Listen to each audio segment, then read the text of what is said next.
Do you remember what it felt like to be conceived? Hey yo, what up? Welcome to YOGICK, the magical art of yoga, shifting perception-based reality on and off the mat.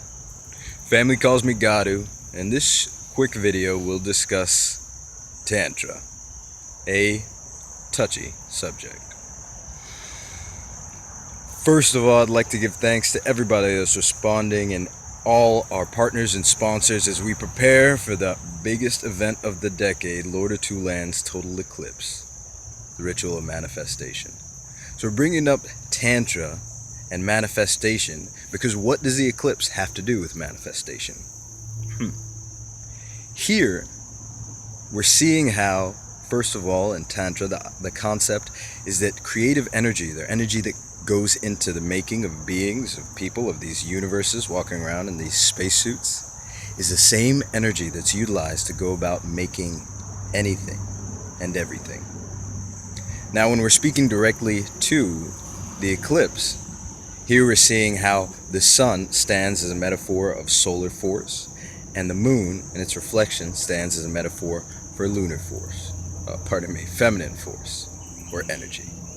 So here, this combination of the feminine and the masculine, we know the coming together of which brings about manifestation. Working within ourselves, within our own anima and animus, because we're very excited for everybody who's going to be able to make it there. We also understand that some of us may not. So wherever on the planet we are, we recognize that in this moment, we have the profound opportunity, similar to like an alpha brainwave pattern, where we can bypass the conscious mind and send messages directly into the subconscious, in which case the feminine or lunar, the reflective aspect, represents this receptive and subconscious, this invisible realm from which all visible things come. Likewise, the masculine force, represented by the sun, could also represent our conscious mind, and given the opportunity to give direction to the subconscious so it knows what we actually wanted to go about bringing into fruition. Otherwise, it's just every thought would just manifest in a moment. And actually, that's the point of a lot of the magical practices of the will, are actually working with the setups and the safety guards, the checks and balances that make sure that we can have a thought when we're in our stage of innocence and not necessarily have it come into fruition, so that our subconscious is able to distinguish between those thoughts that we're just having to have and those thoughts we actually are determined to bring into fruition.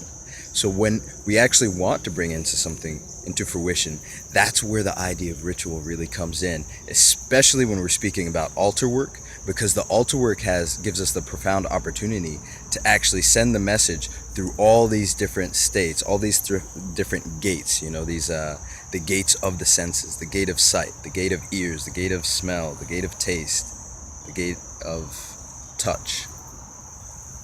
So all these gates are now, if we are directing the same message to those gates, the subconscious gets basically overwhelmed with the perception that that's the priority and that's the reality to bring about into being. With that, we give thanks, and we look forward to seeing you there. Now, if you are seeing this today, Thursday, I'm not sure what the date is, but we're getting insanely close to the eclipse. If you're seeing this morning, as Susan has posted, then we do have a special for today only, just $99. Just $99. Tickets are otherwise going to be $300, and they're $99 today. If you can't make it today, then we're going to be able to have them available for the early bird special of $150 total, which we could do just an easy payment. You can put a $75 deposit today and $75 next week as we approach this moment outside of time. With that, Hetep, here's to all your true dreams and your highest aspirations coming into fruition. We give thanks. Peace.